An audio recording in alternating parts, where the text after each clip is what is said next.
우리 주님께서 주시는 기쁨과 평화가 여러분 심령에 넘치기를 빕니다. 사흘간 저와 함께 여행하는 마음으로 여러분들은 사흘 동안 좀 편안한 마음으로 지냈으면 좋겠어요. 부흥집회라는 표현보다는 오늘 아주 너무 좋은 테마인 것 같습니다. 여행입니다. 사순절이라 그래서 특별히 무슨 고난과 극기에 무슨 우리가 고행을 하는 거 아니고요. 여행입니다. 저는 많은 나라를 여행을 못 해봤습니다. 세어보니까 60나라 정도 다녀왔습니다. 꼭 제 나이만큼 여기저기 다녔는데요. 하나님 앞에 딱 한 가지 소원이 있습니다. 제가 70을 살다 가면 70나라는 보게 해주시고 80을 살면 80나라 이상을 좀 다니게 해주세요. 하나님께 그렇게 기도를 해요. 지금 제 나이만큼 꼭 다녀왔는데 앞으로 가보지 않은 나라를 70세가 되기 전에 10나라는 더 가볼 생각입니다. 어디를 가나 누구를 만나나 제 입에서는 똑같은 고백이 나옵니다. 아름다운 세상입니다. 아름다운 세상입니다. 이런 고백을 꽤 오래전부터 하게 되었습니다. 그 전에는 제 눈에는 이 세상이 아름다운 세상으로 보이질 않았습니다. 더러운 놈의 세상입니다. 정말 눈물과 한숨과 고통이 많은 이 세상, 이걸 어떻게 좋은 세상이라고 말할 수 있습니까? 이러면서 세상에 대한 원망, 불평, 탓이 참 많은 사람이었습니다. 저는 15살부터 세상을 그렇게 까닭없이 미워하고 원망했던 사람입니다.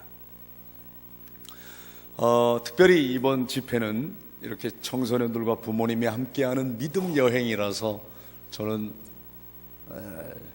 청소년들에게 초점을 맞춰서 말씀을 준비했습니다.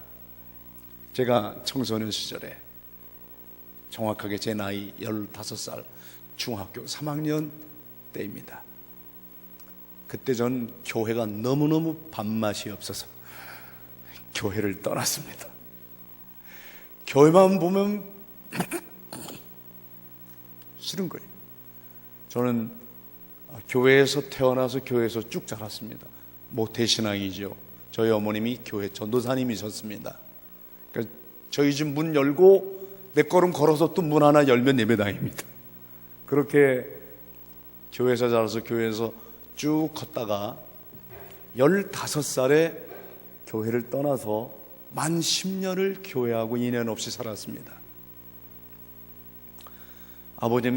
저희 아버님이 갑자기 세상을 떠나는 일이 있었습니다. 그것도 사고를 당해서 억울하게 돌아가셨습니다. 그때 저는 도무지 아버님 죽음에 대한 이해가 되질 않아요. 우리 아버지 같이 좋은 분이, 착한 분이 왜 이렇게 일찍 돌아가셔야 되나? 그 아버지가 너무 보고 싶으니까 전 주일날 아버지 산소에 갔습니다. 그때는 교통이 발달할 때가 아니라서 그렇게 가고 오는데 시간이 많이 걸렸어요.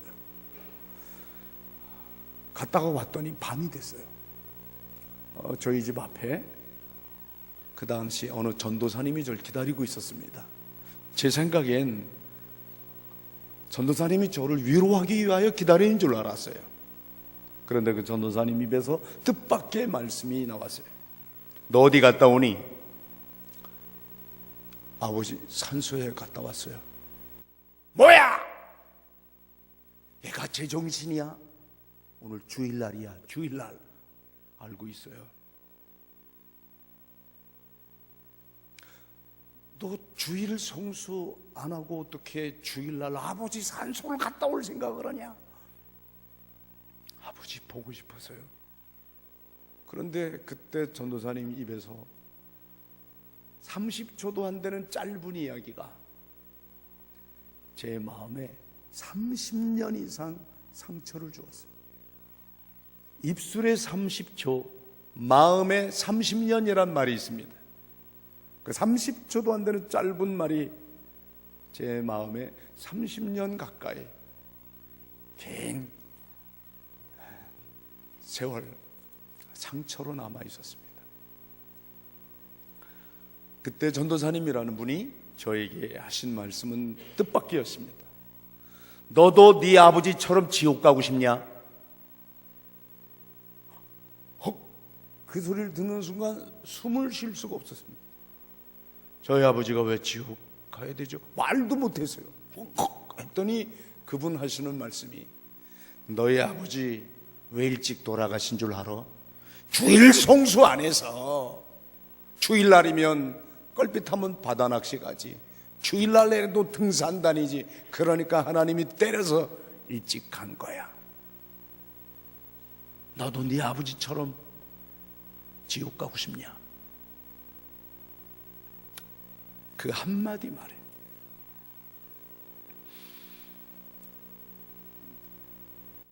당신이나 지옥에 가! 이러고 싶었는데 말도 못하고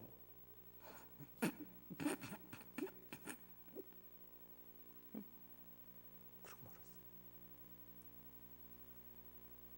속으로는 그래요. 제가 속마음으로 만약 지옥이 있다면 당신 같은 사람이 가야지. 당신이 뭔데 우리 아버지를 함부로 지옥에 갔다고 그러는 거예요. 그리고 주일 성수가 도대체 뭔데? 그게 15살 소년 최일도가 교회를 떠나게 된 이유 중에 하나였습니다.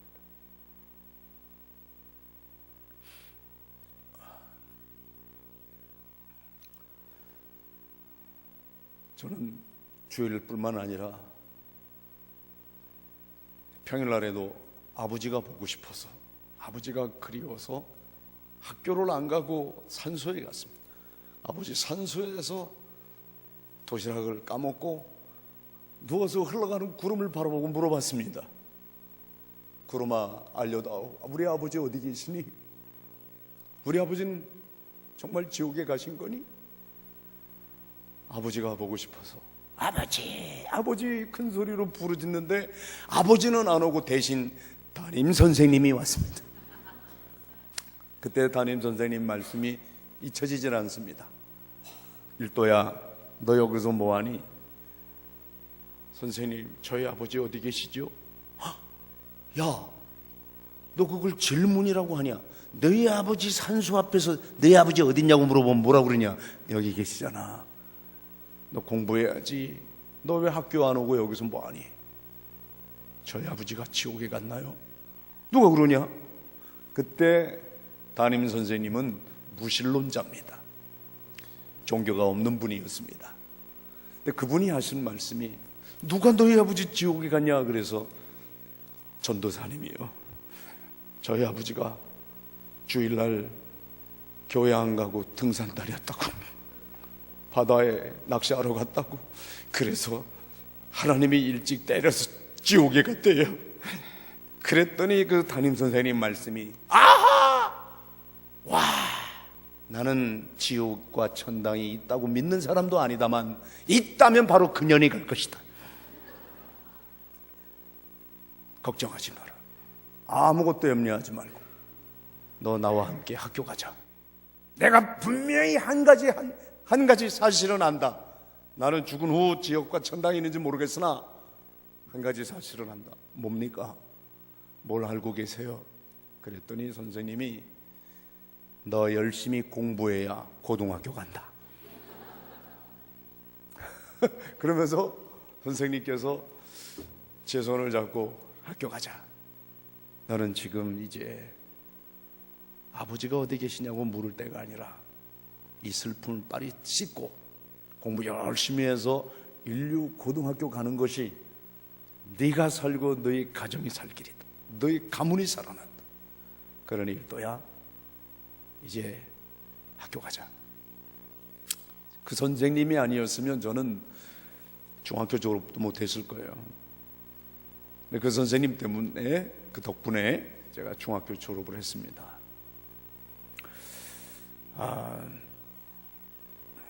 어쨌든 그로 인해 제가 학교는 다녔지만 교회는 다니기 싫었어요. 그게 1년 2년도 아니고 장장 10년이었습니다. 제가 25살이 되던 해 십자가에 달리신 예수님께서 피만 흘린 게 아니라 물도 흘렸다는 그 대목에서 이게 무엇일까? 왜 예수님이 물도 쏟으셨을까? 그 이유에 대해서 깊이 생각해 보다가 물과 피가 내게 효험이 되어서 내 죄만 씻는 것이 아니라 내 죄와 관계없는 내 마음속에 이 상처도 열등감, 좌절감, 절망감, 이 모든 느낌을 깨끗이 다 씻어주셨구나. 그게 깨달아지면서 장로회 신학대학에 가서 목사가 된 사람입니다. 그러니까 전 고등학교를 못 다녔죠. 검정고시로 고등학교 과정을 마친 사람입니다. 어느 날 미국에 있는 어느 교회가 저더러 집회를 오라 그래서 LA에 갔습니다. LA 공항에 머리가 허연 장로님께서 저에게 손을 내밀어요. 우리 최 목사님 대광고등학교 몇 기시더라? 그래서 저 검정고시입니다. 이분이 얼굴이 하얘져요. 이게 무슨 소리입니까? 매주일 대광고등학교에서 예배드리고 있지 않습니까? 네.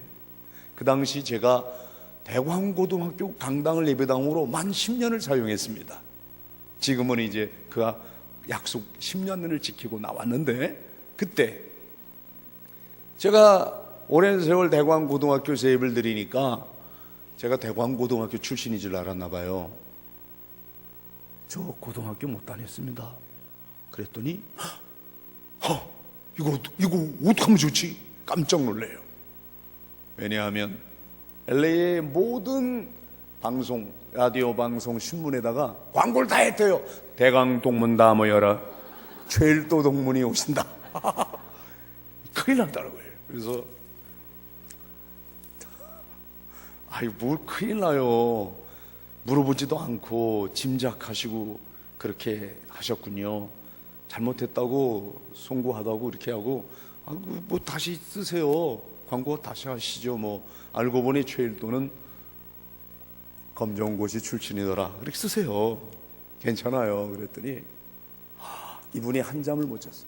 밤새 고민하다가 아침에 제가 머무는 숙소에 오셨어요.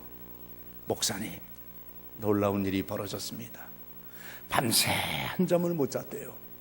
그리고 기도를 했는데 그때 한국의 우리 한경직 목사님이 대광고등학교 설립자예요.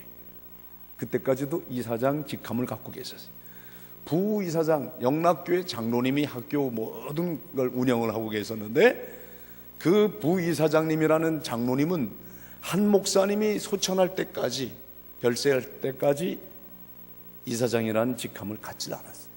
설립자가 살아계시는 한 나는 이사장 역할을 해도 부이사장이다.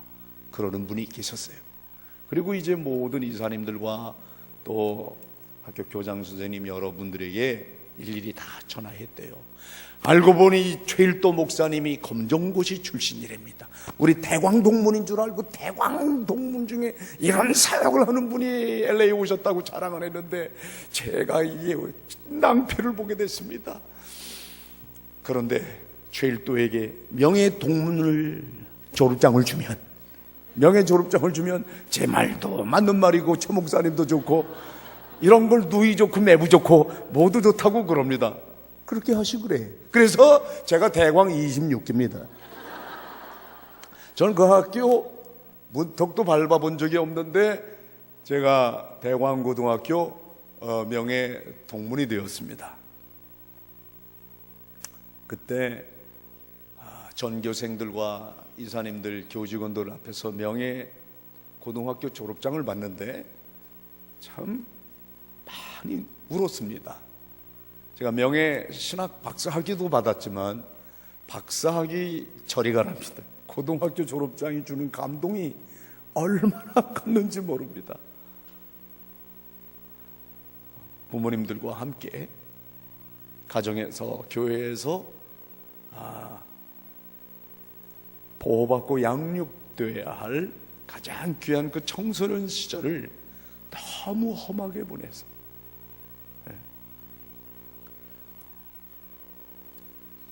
참 많은 눈물을 흘렸습니다.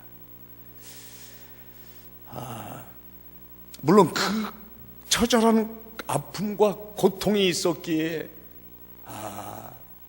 오늘의 죄일도도 있고 달 공동체도 있겠죠. 저는 결코 지난 청소년 시절을 그려 후회만 하지는 않습니다만 오늘 청소년 여러분들과 함께 같이 나누고 싶은 이야기가 있습니다. 그때 모든 상처, 아픔들을 그 아픔만 바라보고 있으면 틀림없이 흉터로 남았을 거예요. 그런데 놀랍게도 흉터가 아니라 지금은 흔적으로 남아 있습니다. 아름다운 무늬가 되어 있습니다. 똑같은 상처도 흉터가 되느냐 무늬가 되느냐는 여러분 선택에 있습니다. 오늘 그런 이야기들을 해가려고 합니다. 오늘 우리를 대표로 기도해 주신 장로님께서 네팔에서 저에게 전화를 해줬어요. 저하고 통화를 했었어요. 제가 그때 저의 어머님을 모시고 갔던 감동이 되살아나서 어머님 제가 그날 뵈러 일부러 찾아갔어요. 저희 어머님을 제가 2년 전에 모시고 갔습니다. 네팔을. 지금 88세예요. 여러분이 안 놀라서 제가 좀 놀랍니다. 86세 할머니가 네팔을 다녀가는 쉬운 게 아니에요. 왜냐면 카트만두 공항이 백두산 한라산 높이니까 고산병이 오고 이렇게 좀 그러면 굉장히 힘들지요. 근데 86세 할머니 저희 어머님을 모시고 간다 그랬더니 네팔 달 공동체 스태프들이 모두 긴장을 한 거예요. 할머니를 여기서 장례 지내려고 그러나? 왜 이렇게 노인을 모시고 온대? 다들 놀랐어요. 근데 제가 한 분의 어머니를 더 모시고 간다 그랬어요. 에? 또 누굴 모시고 옵니까? 그래서 저의 믿음의 어머니, 한 분은 나를 낳아준 어머니인데 내가 또 모시고 갈 분은 나의 믿음의 어머니다. 영적 멘토이시고 내가 신학대학 갔을 때 저를 학생이 아닌 자식처럼 사랑해 주신 분이 있는데 주선의 박사님이라고, 우리 장로의 신학대학을 졸업한 사람들은 그분을 교수님이라고 안 부르고 어머니라고 불러요. 어머니예요. 자식처럼 사랑해 주신 분이에요. 지금 92세입니다. 90세 넘은 분을 모시고 저희 80대 어머니 두 분을 모시고 네팔 카트만두 공항에 내렸습니다. 이건 많은 사람들이 좀 깜짝 놀라더라고요. 근데 그날 너무 귀한 얘기가 있었어요. 그때 마침 문화체육관광부 차관을 지낸 박선규 집사님이라는 분이 같이 갔습니다. 이제 그분이 밥을 먹다가 이런 얘기를 했어요. 최 목사님, 최 목사님 어머님은 41에 홀로 되셨다면서요? 최 목사님 15살에. 예. 그러셨군요. 저희 어머니는 31살에 과부가 되셨어요. 그 얘기를 듣고 있던 우리 주선의 교수님이 다음과 같이 깜짝 놀란 얘기를 했어요. 우리 최 목사님 어머님이 41에 홀로 되셨군요. 우리 박성규 집사님 어머님은 31에, 저희 어머니는 21에 과부가 됐습니다. 다 이게 과부 자식들이야, 알고 보니까. 그래서 그날 21살에 어머님이 과부가 되셨습니까? 그때 어머니 얘기를 하다가 우리 모두가 다 울었어요. 우리들의 어머니 시대에 그분들은 정말 눈물도 한숨도 많았습니다. 기가 막힌 인생들을 살았죠. 그때 우리가 홀어머니 자식들로서 그때 함께 같이 고백했던 이야기가 있습니다. 과부의 기도를 하나님이 반드시 들으신다. 하나님이 특별히 과부와 고아들을 사랑하신다. 물론 이 자리에 홀로 되신 분 그렇게 또는 고아로 사시는 분들이 많지는 않겠습니다만, 여러분 정말 한 가지 분명한 사실이 있습니다. 이 땅에 모든 어머니들이 자녀들을 위하여 눈물로 기도해야 될 줄 믿습니다. 그 기도만은 하나님이 꼭 들으시고 응답해 주시더라 이 말입니다.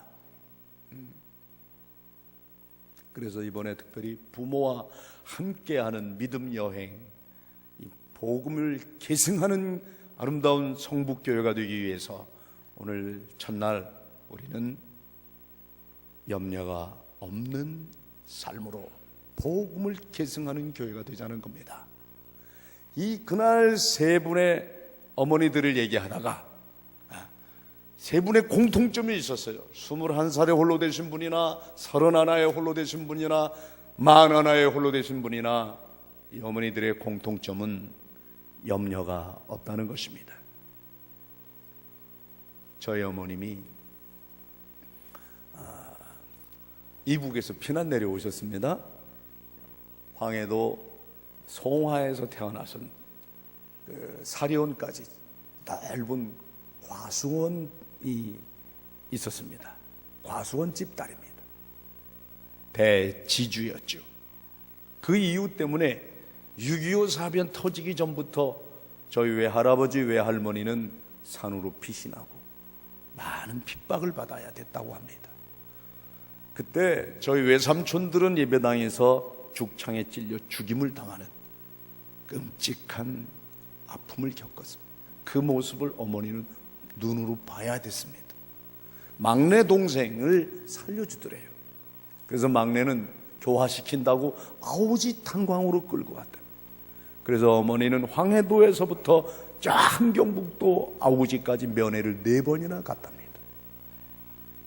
그리고는 피난 내려와서, 피난 내려올 때는 저희 큰 누나 없고 핏덩어리 하나 없고 백령도 원래도 서해 섬을 유랑하다가 인천에 와서, 그리고 저희 작은 누나를 낳고 저를 영등포에서 낳았습니다.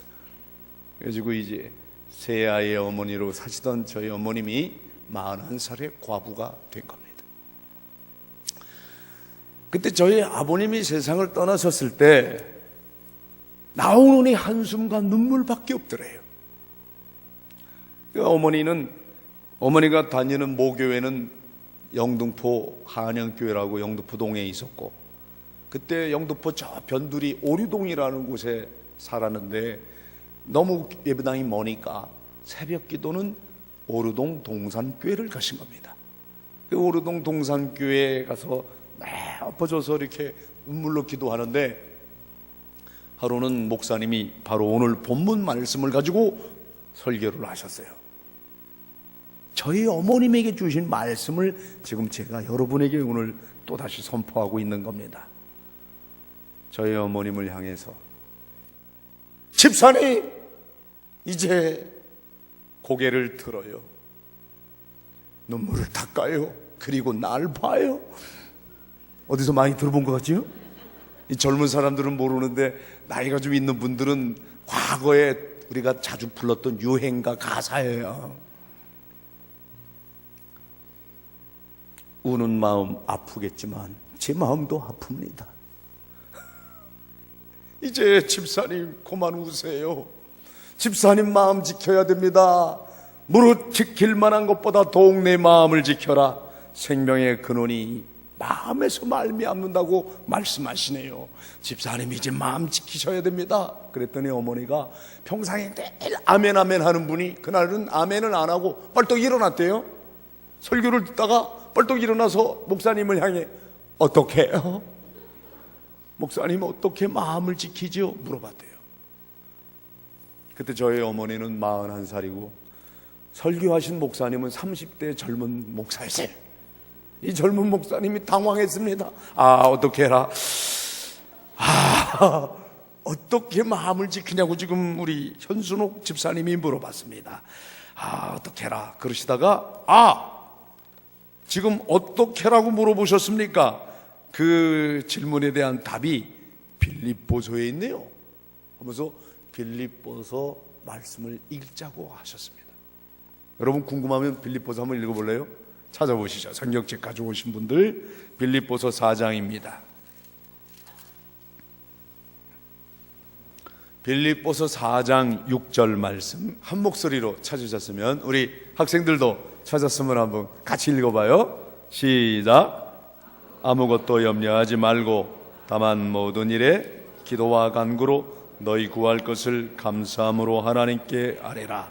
우리 7절도 한번 더 읽죠. 그 결과입니다. 그리하면 시작. 그리하면 모든 지각에 뛰어난 하나님의 평강이 그리스도 예수 안에서 너희 마음과 생각을 지키시리라. 아멘입니까? 집사님은요 기도 열심히 하는데 기도하기 전에도 염려하고 기도하면서도 염려하고 기도 마치고도 염려하고 하루 종일 염려하고 일주일 내내 염려하고 한 달 내내 염려하고 염려만 하시잖아요. 하지만 염려하지 말라고 말씀하십니다. 그것도 아무것도 염려하지 말라고 했습니다. 왜 집사님은 염려만 하십니까?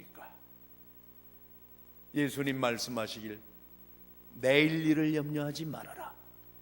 한날의 괴로움은 그날의 족하니라. 너희는 무엇을 먹을까 마실까 입을까도 염려하지 말아라. 이 모든 것 다 이방인들이 구하는 것이다. 너희는 먼저 하나님의 나라와 하나님의 의를 구하라. 그래야하면 이 모든 것을 더하여 주시리라. 그런데 왜 염려하십니까? 집사님 염려하지 마세요. 목사님 제가 염려 안 하게 생겼어요.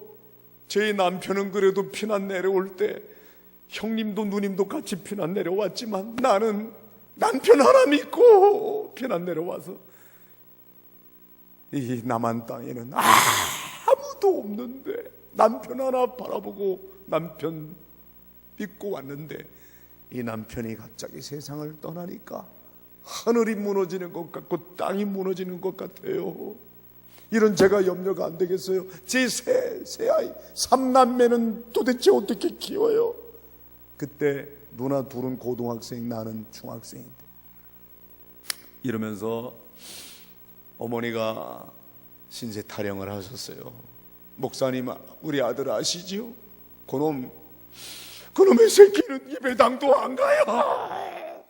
그 새끼가 제 아버지 죽고 나더니 마음에 상처를 얻고 애가 껄핏하면 집 나가요. 그 새끼가 이 새끼예요. 이놈의 새끼가 염려하지 마세요. 집사님 염려하지 말라고 하네요. 아들 걱정, 아들 염려 그만하세요. 집사님 기도보다 먼저 할 일이 있어요. 깜짝 놀래요. 우리 어머니가 기도보다 먼저 할 일이 어디냐. 이북에서부터 신앙생활을 하시면서 그저 기도가 가장 중요한 눈만 뜨면 새벽기도 하시던 우리 어머니가 갑자기 기도보다 먼저 할 일이 있다니까 그게 무슨 일입니까? 여기 써 있잖아요. 아무것도 염려하지 말고. 이 염려하지 말고가 기도보다 먼저 할 일이에요.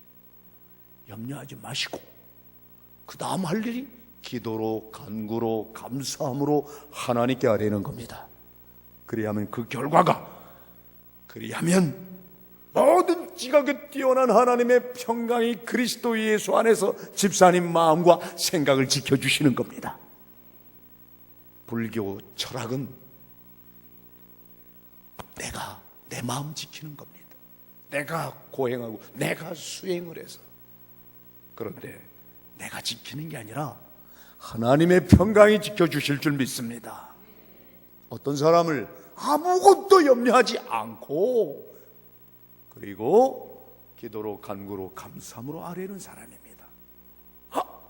어머니가 그 말씀을 너무너무 은혜를 받고 밑줄 쫙 쳤습니다. 오늘 나에게 주신 하나님 말씀, 잠언 4장 23절, 빌립보서 4장 6절 7절 쭉쭉쭉 치고 하나님이 내게 주신 말씀. 아멘, 할렐루야, 아멘. 이 말씀대로 살겠습니다. 아멘, 아멘. 그리고 은혜 받고 집에 오셨어요. 그런데 그렇게 은혜 많이 받은 날 또 꼭 마귀도 역사합니다.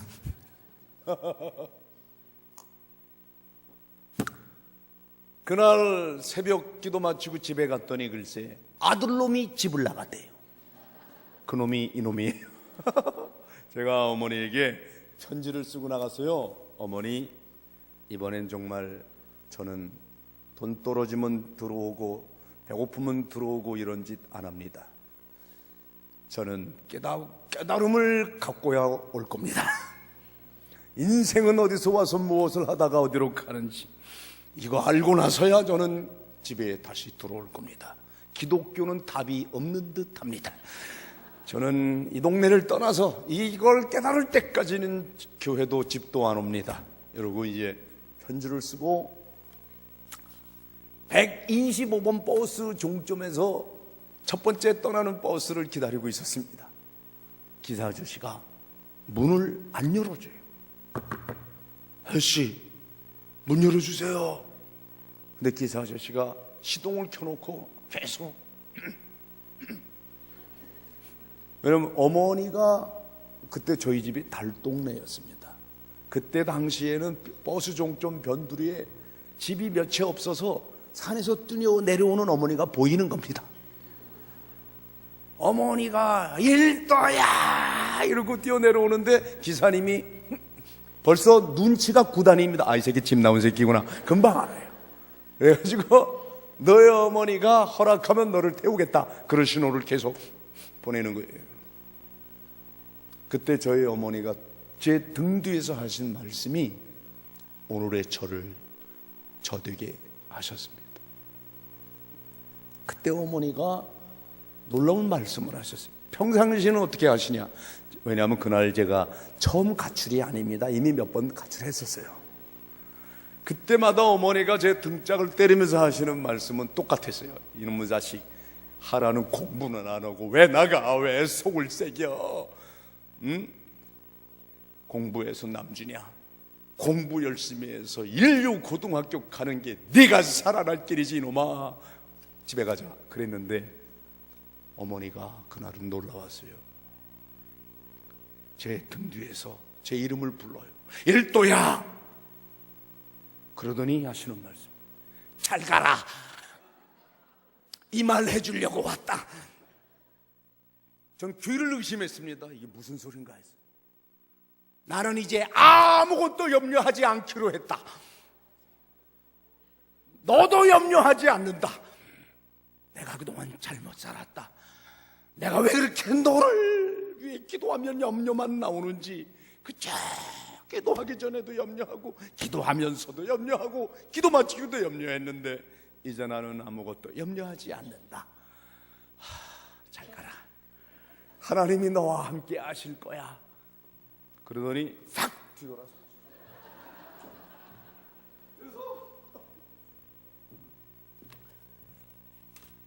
저는요 그날 정말 충격받았어요. 아니 기사 아저씨가 계속 그때 문 열어주는 거예요. 타! 야! 타! 못 탔어요. 우리 어머니가 평소의 어머니가 아닌 거예요. 그래서 할 수 없이 저는 버스 못 타고 어머니 따라간 겁니다. 그때 어머니가 그때 이제 성경책이 두꺼웠어요. 이렇게 두껍고 성경책 찬송가가 따로따로 있었어요. 그걸 탁 가슴에 끼고 산중턱으로 올라갈 때 불렀던 찬송을 잊을 수가 없습니다.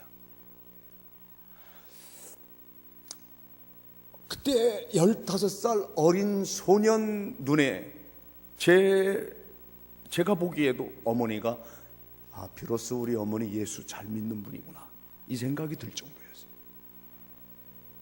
어머니가 그때 불렀던 찬송은 주 안에 있는 나에게 딴 근심 있으랴.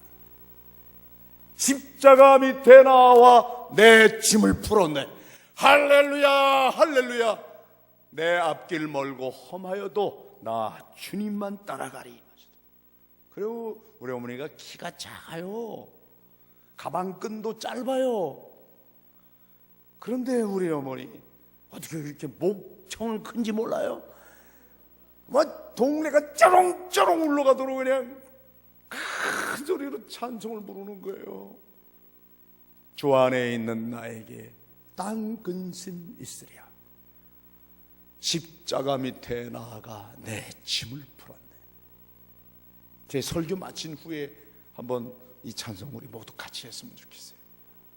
우리 여기 이 자리에 있는 우리 청소년들도 오늘은 집에 가서 한번 부모님과 함께 이 찬송 좀 불러봤으면 좋겠어요. 왜 이렇게 젊은이들이 젊은이답지 못하게 가슴 한번 활짝 피지 못하고 염려가 많아요? 도대체 대한민국 염려병 환자들이 너무 많아졌어요. 왜 이렇게 염려하는 거예요? 그래 그 좀 성적 좀 떨어졌다고 원하는 대학 못 갔다고 자살할 이유가 어디 있어요? 그런데 매 20철에 원하는 대학 못 갔다고 좋은 성적 나오지 못했다고 뛰어내리는 청소년들이 이렇게 많은 나라가 대한민국이에요. 지금 자살 공화국이라는 소리를 듣고 있잖아요. 교통사고로 죽어가는 사람의 수는 해마다 떨어뜨리고 이제는 10,000명이 넘게 매해 교통사고로 죽었다가 5,000명 미만으로 떨어진 지 오래예요. 그런데 자살로 죽는 사람은 계속 10,000명이 넘어서 수없이 많은 사람이 스스로 목숨을 끊고 있는 이 비정상적 삶을 살아가고 있는 오늘 우리 21세기 현대인들에게 예수님은 한결같이 말씀합니다. 아무것도 염려하지 말라고. 내일 일을 염려하지 말라고. 여러분 믿음이 뭡니까? 오늘 부모님과 함께하는 이 믿음 여행, 부모님부터 염려하지 않기를 바랍니다. 그래야 자식들이 보고 우리의 부모님이 예수 믿는 게 뭐가 달라도 다르구나 이렇게 염려하지 않고 살다니. 네팔에서 21살에 홀로 되신 어머니, 31살에 홀로 되신 어머니, 41에 홀로 되신 저희 어머니, 어머니들 얘기하다 공통점이 한 가지 있더라 이 말이에요. 염려하지 않는 삶이었습니다. 염려가 없는 삶으로 복음을 계승하는 성북교회가 되기를 바랍니다. 각 가정마다 정말 염려하지 않는 것을 말로만 난 염려하지 않아가 아니라 그게 몸의 일상 속의 실천이 되어야 되지 않겠습니까? 저희 어머니가 그 후로부터 정말 염려하는 걸 저는 본 적이 없어요. 너무 염려를 안 하니까 제가 아들이 시험 들 정도였어요.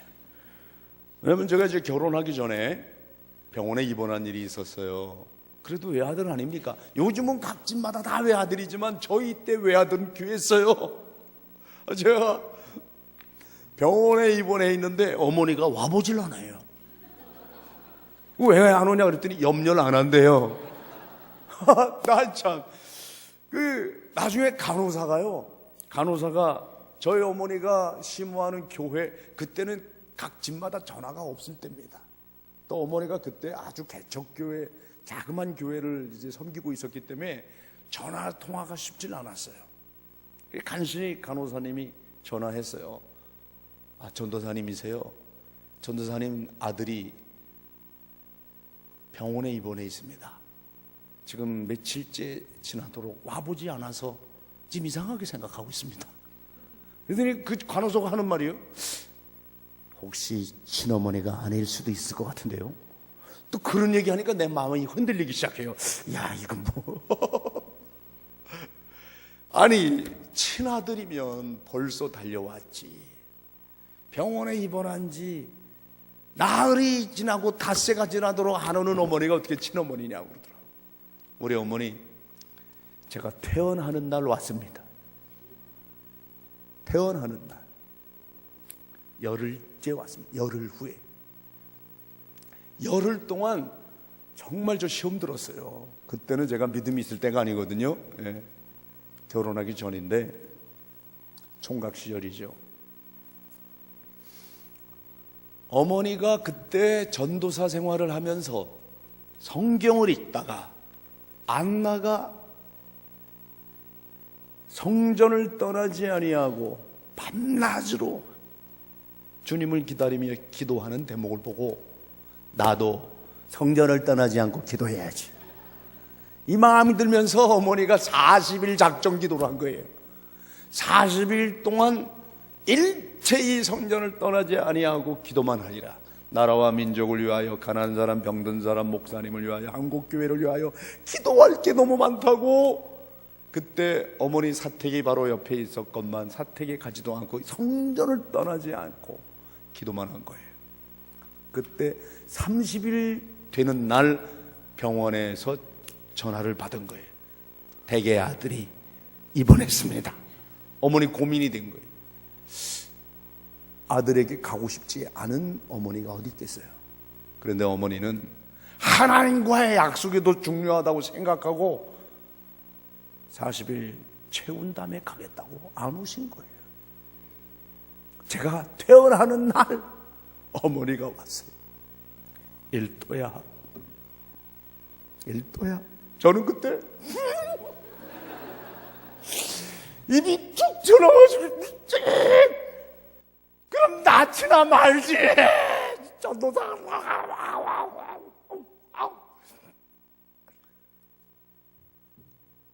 저는 그때 결심하길, 나는 성직자가 되면 결혼 안 한다.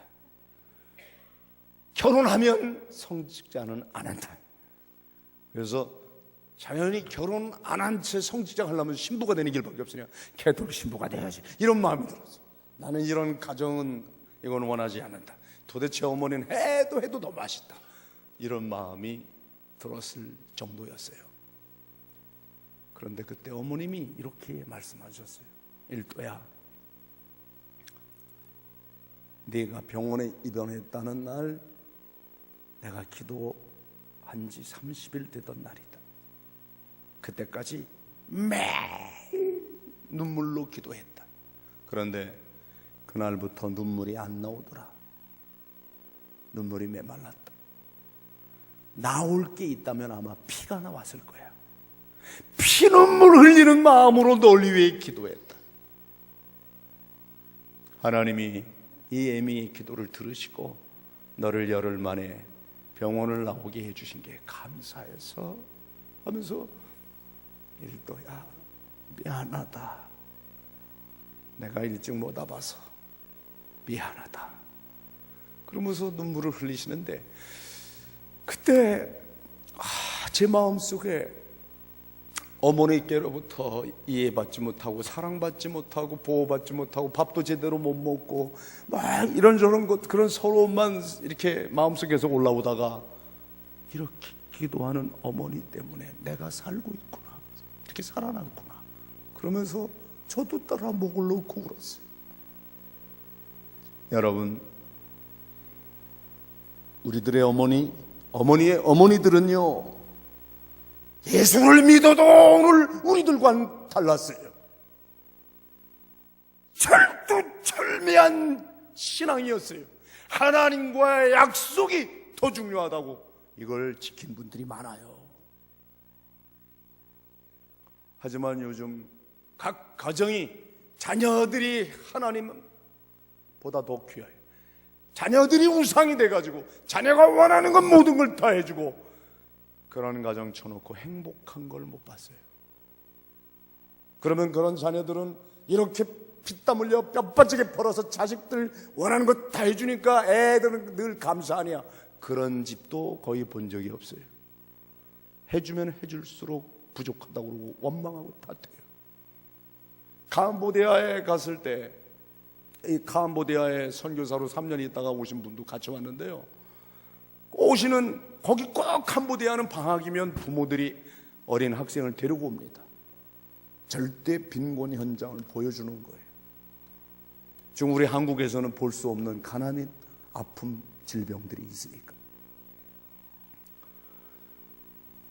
서울에 사는 아이들은 혼자서 공을 10개, 15개 갖고도 불평, 불만, 탓을 하는데, 그곳은 찢어진 공 하나 가지고 15명 아이들이 재밌게 놀고 있습니다. 누가 행복한 겁니까? 혼자서 공 10개, 15개 갖고도 만족할 줄 모르고 자족이 없고 불평, 불만, 탓밖에 없는 아이보다는 찢어진 공 하나 가지고 15명이 재밌게 상쾌하게 유쾌하게 노는 아이들이 행복한 거죠.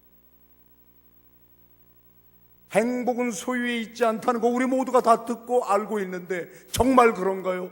머리로 알지만 말고 가슴으로 깨닫는 사흘의 믿음 여행이 되기를 바랍니다. 우선 아무것도 염려하지 말고 이게 지켜져야 되는데, 이걸 부모도 못하고 자식도 못하면서 우리 가정들이 삐그덕거리기 시작합니다. 오늘 각 가정이 하나님이 주시는 말씀인 줄 알고, 여러분 오늘 첫날 정말 하나님이 주신 말씀으로 믿습니다. 41살의 어머니가 하나님 제게 주신 말씀입니다. 잠언 4장 23절, 빌립보서 4장 6절 7절 하나님이 내게 주신 말씀입니다. 그리고 평생을 그 말씀 붙들고 산 것처럼 오늘 이 말씀이 여러분 심은 골수를 쪼개고 여러분들에게 도전을 주어서 정말 여러분의 삶을 변화시키는 하나님의 말씀 되길 바랍니다. 염려하지 맙시다. 저희 어머님이 88세라 그랬잖아요. 저희 바퍼에 단골 손님 한 분이 어머니하고 동갑 나이가 있어요. 살아계시면 88세 될 텐데 돌아가셨어요. 10년이 넘어요. 그분은 10년 동안 저희 바퍼 이 무료 급식소에 10년을 넘게 단골 손님으로 오셨어요. 지금부터 20여 년 전이죠. 이분이 저희 바퍼에 오면 하는 말이 똑같은 말을 해요. 밥을 먹고 가면 꼭 한 번 다시 와서 한마디 해요. 내일도 밥 줘요? 내일이 염려가 되는 거예요. 그리고 이제 걱정하지 마세요. 염려하지 마세요. 할머니, 왜냐하면 그 할머니 쪽방을 저희가 얻어드렸어. 저희가 안 오시면 배달을 해드리는 거예요. 할머니 걱정하지 마세요. 염려하지 마세요. 어서 가세요. 그러면 알았죠? 하고 집에 갔다가 한 번 더 나옵니다. 제가 만약 없으면 우리 스텝 중에 누구 한 사람이라도 옆구리 콱 찌릅니다. 왜 그러세요? 그러면 두 번째 이렇게 물어봐요. 글패도 줘요? 내일도 주고 모레도 주고 글패도 주냐. 그 할머니 별명이 글패 할머니, 글패. 왜냐하면 매일 하루에 3번 물어봐요. 내일도 줘요? 모레도 줘요? 글패도 줘요? 어떤 때는 이제 모레를 생략하고 글패도 줘요? 물어봐요. 그 글피를 발음하기를 글패로 발음을 해요. 그래서 별명이 글패 할머니인데, 이분이 가끔 제정신이 들어와. 가끔 이 치매를 앓으셨는데 가끔 제정신 들어오면 옛날 얘기를 해요. 근데 그 옛날 얘기가 똑같아요. 제가 그 사실로 믿고 있어요. 할머니가 봄만 되면, 봄날에 이렇게 이제 3월, 4월 봄이 되면 꼭 내 손을 잡고 부탁을 해요. 10년 동안 한 해도 빼놓지 않고. 나 시집 보내줘. 할머니가. 그래서 저는요, 그 할머니 합방시키려고 얼마나 애를 썼는지 몰라요. 할머니, 제가 뒷조사도 해봤어요. 저 할아버지, 그래도 여기 수백 명 줄 서 있는 할아버지 중에 저 할아버지가 제일 멀끔하고 괜찮은 분이에요. 저분하고 합방하시죠. 아니야, 저거 늙었어. 내 어떤 할아버지 소개해도 저거 늙었어. 해군 아저씨랑 결혼하게 해줘. 해군 아저씨랑 팔짱 끼고 땅땅따당 하게 해줘. 이 글패 할머니가 사랑했던 남자가 있었는데 해군이었어요. 우리나라 해군 창설 멤버 중에 한 사람이었던 것 같아요. 제가요, 지난해 해군 사관학교 2번이나 강의를 하고 왔어요. 거기 이기식 해사교장 선생님이 한 번 더 오라 그래가지고 내가 2번 갔다니까. 가가지고 해사 생도들 얼마나 제가 혼을 낸 줄 아십니까? 내가들 선배 중에 한 여인을 망쳐가지고. 그때 해사는 아니었죠. 해군인데 해군 중에 한 사람이 이 글패 할머니를 차버린 거예요. 글패 할머니에게 뭐라고 얘기했냐? 내년 봄에 너 면사포 씌워줄게. 내년 봄에 우리 결혼하자. 봄날에 너 시집 나한테 오는 거야. 알았지? 하고 그 글패 할머니가 갖고 있던 폐물, 현찰 모든 거 다 달라 그랬어. 그리고 그 여인의 몸도 가져갔어. 그때 마지막 남긴 말이 나 꼭 온다. 내일 모레 지나서 글피에 올게. 그래서 그 여인은 그때부터 내일 모레 글패, 내일 모레 글패, 이거 50년을 센 거예요. 그리고는 제정신이 들지 않고 이곳저곳 또 돌아다니다가 마지막을 청량리 사창가 쪽방에서 생을 마치셨어요. 밥은 밥포에서 먹고 가끔 아프시면 다일 천사병원에서 약을 다 드시다가 그렇게 한 생을 마친 분인데, 그분은 하루에 3번이에요. 하루 3번. 내일도 쳐요, 모레도 쳐요, 글패도 쳐요. 그걸 한 달, 2달도 아니고 1년, 2년도 아니고 제가 10년을 들었어요. 여러분, 10년. 내일도 쳐요, 모레도 쳐요, 글패도 쳐요.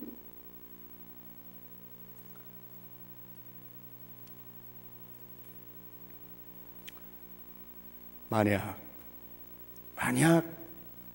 여러분 한번 생각해 보세요. 정말 우리 하나님께서 너희는 염려하지 마라. 뭘 먹을까 마실까 입을까도 염려하지 말아라. 먼저 하나님의 나라와 하나님의 의를 구하라. 그리하면 모든 걸 다 주신다고 약속하셨는데 이 약속을 못 믿고 내일도 줘요, 모레도 줘요, 글패도 줘요. 일생 그랬다고 치면 부모 마음 어떻겠어요? 부모 마음이. 저는 그분이 우리 밥포에 와서 10년을 밥을 먹어도 단 한 번도 감사하다, 고맙다 말해본 적 없어요. 내일도 줘요, 모레도 줘요, 글패도 줘요.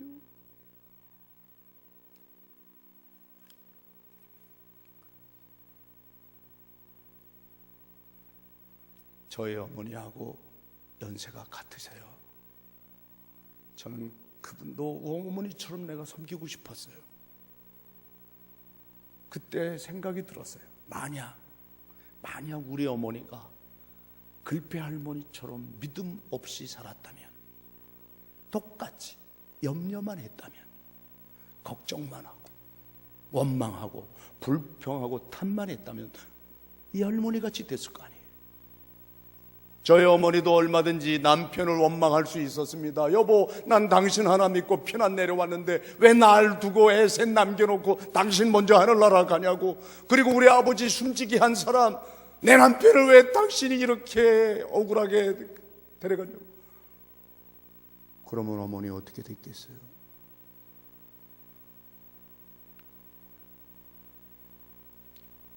역시 한번 바꿔 생각해보자면 말이에요. 역으로 글패 할머니가 우리 어머니처럼 예수 만났다면,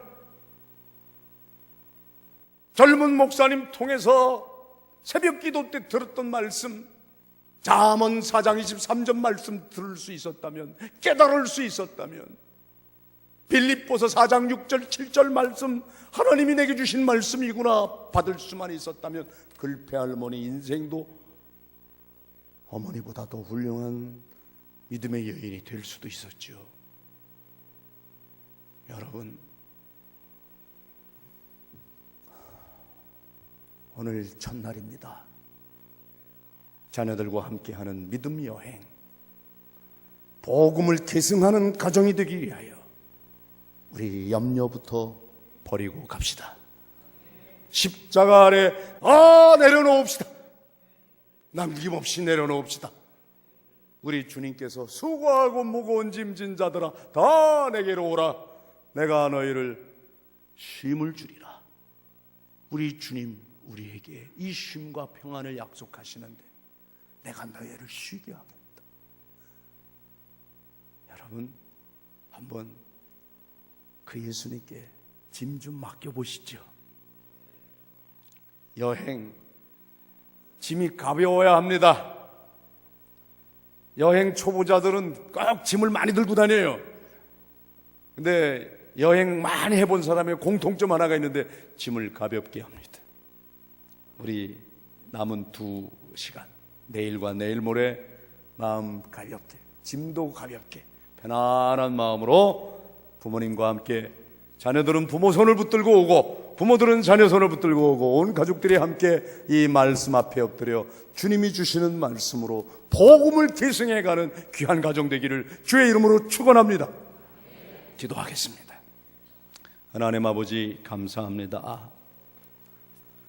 이 봄에 특별 집회로 부모와 자녀가 함께하는 믿음 여행 허락하신 것을 감사합니다.